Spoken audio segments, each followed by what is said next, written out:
जंगल में सूखे का मौसम चल रहा था। सभी पक्षी दाना पानी के लिए बहुत परेशान थे।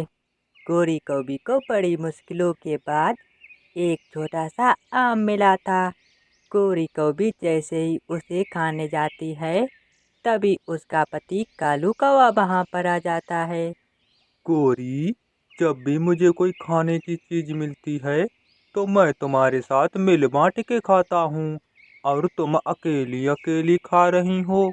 मैं सुबह से इधर उधर उड़ रही हूँ, तब जाके एक छोटा सा आम मिला है। इससे मेरा भी पेट नहीं भरेगा। मैं तुझे कहाँ से दूँ कालू? चिड़िया भी अपनी छोटी बेटी के साथ उदास बैठी थी। मम्मा, आज हमें दाना क्या मिल जाएगा? गुड़िया बेटी, आप चिंता ना करो। मैं भूखी सो जाऊंगी, लेकिन आपको भूखा नहीं सोने दूंगी। सब पक्षी भोजन के लिए बहुत परेशान थे, मगर रानू चिड़िया बहुत खुशी थी। वो चिड़िया के पास आती है। चिड़िया चिड़िया, मेरी बहन वाले जंगल से संदेश आया है कि उनके जंगल में ढेर सारे फल हैं और खाने के लिए दाना भी है और पानी पीने के लिए बड़े बड़े झरने भी हैं।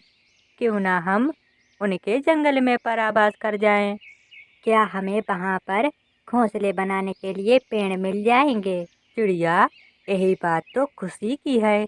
वहाँ पर पहले रहने वाले पक्षियों ने घोंसले बनाए हुए हैं।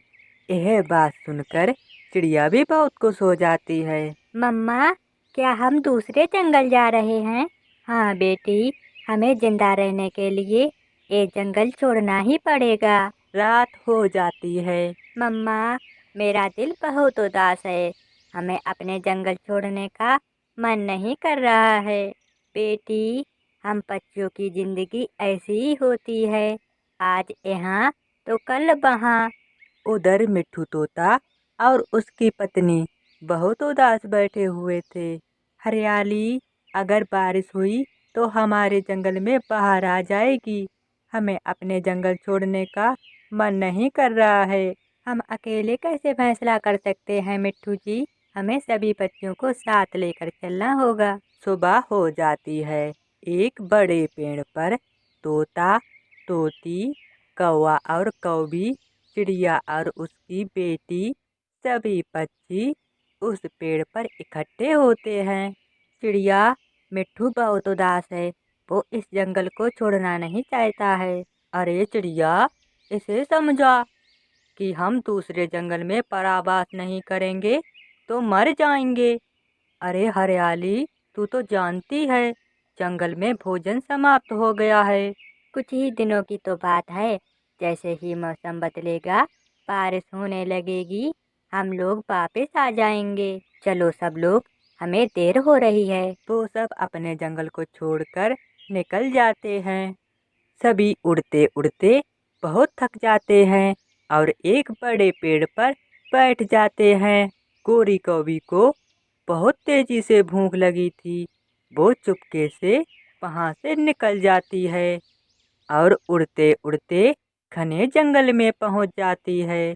वहां पर उसे दाना मिल जाता है। वो एक बड़े पेड़ के नीचे बैठकर दाना खाने लगती है। अब चलें, हम लोगों ने आराम कर ली है। मेरी पत्नी गोरी को भी कहाँ है? वो हमेशा कुछ न कुछ गलत ही करती है। अब जाने के समय पता नहीं कहाँ चली गई। आप सब लोग यहाँ पर बैठें। मैं और कालू भैया गोरी कौवी को ढूंढ कर लाते हैं। चिड़िया और कालू गोरी की खोज में निकलते हैं। गोरी, गोरी, कहाँ हो तुम? गोरी, कहाँ हो तुम? चिड़िया और कालू गोरी कौवी को आवाज लगा रहे थे, मगर गोरी कौवी दाना आराम से खाकर एक बड़े पेड़ के नीचे खर्राटे ले रही थी। थक हार कर कालू और चिड़िया एक पेड़ पर बैठ जाते हैं। गोरी तो यहाँ नहीं है, वो कहाँ जा सकती है? वो रास्ता भी भूल सकती है। वो दाना लेने के लिए दूर दूर तक चली जाती थी। शाम तक गोरी भी जाग जाती है। शाम तक गोरी भी जाग जाती है और उठकर भागती है। चलो चलो, सॉरी सॉरी, मैं सो गई थी। दोपहर से चिड़िया और तुम्हारा पति तुम्हें ढूंढने गए हैं, तुम अब जाके आ रही हो। इतने में चिड़िया और कालू भी वहाँ आ जाते हैं। तुम तो आ गई हो, कहाँ थी अभी तक? अरे गोरी कौवी, अब तक हम दूसरे जंगल पहुँच जाते। चलो सब लोग, हमें देर हो रही है। फिर वो पक्षी थोड़ी देर आराम करने के बाद फिर से चल देते हैं। कुछ देर उड़ने के बाद सारे पक्षी दूसरे जंगल में परावास कर जाते हैं। वे दूसरे जंगल में पहुंचते हैं तो वो देखते हैं मीठे मीठे फलों का पेड़, बहते हुए ठंडे पानी का झरना। वो सब देखकर बहुत खुशी होते हैं। मिट्ठू तोता तो सेब का पेड़ देखकर बहुत खुशी होता है। फिर वो सभी पक्षी अपने मनपसंद का भोजन करने लगते हैं। ऐसे वो सभी पक्षी खुशी खुशी उस जंगल में रहने लगते हैं।